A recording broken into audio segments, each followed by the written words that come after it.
How does government spending lead to budget deficits? Imagine a government as a household that earns money through taxes and spends it on various things like roads, schools, and defense.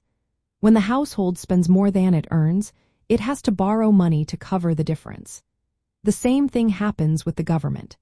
If it spends more than it collects in taxes and other revenues during a year, it ends up with a budget deficit.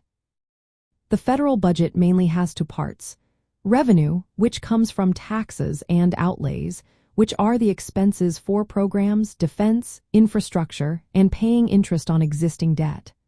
When outlays are higher than revenue, the government borrows money by selling Treasury securities.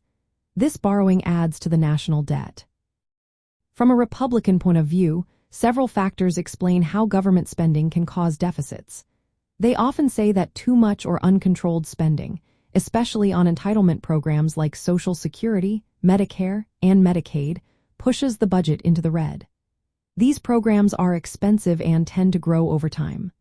Without spending limits, deficits tend to increase regardless of tax policies. Republicans usually support lowering taxes, believing that it encourages economic growth.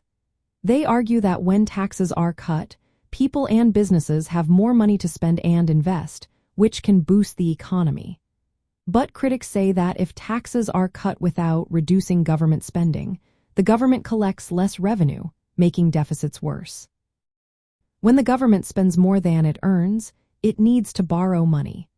This borrowing increases the national debt, which means future generations will have to pay interest on that debt. Republicans often warn that rising debt can lead to higher interest rates and less money available for private investment, which can slow down economic growth. Defense spending and border security are also big parts of the budget for Republicans.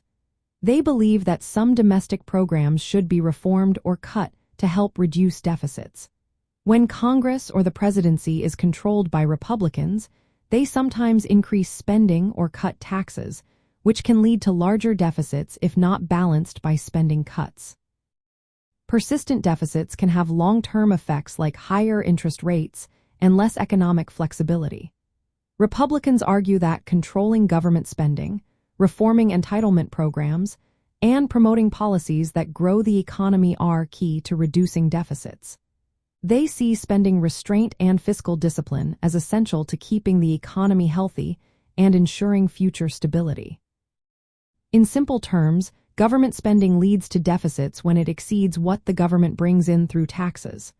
From the Republican view, the best way to fix this is to limit spending growth, reform programs that cost a lot, and support tax policies that help the economy grow.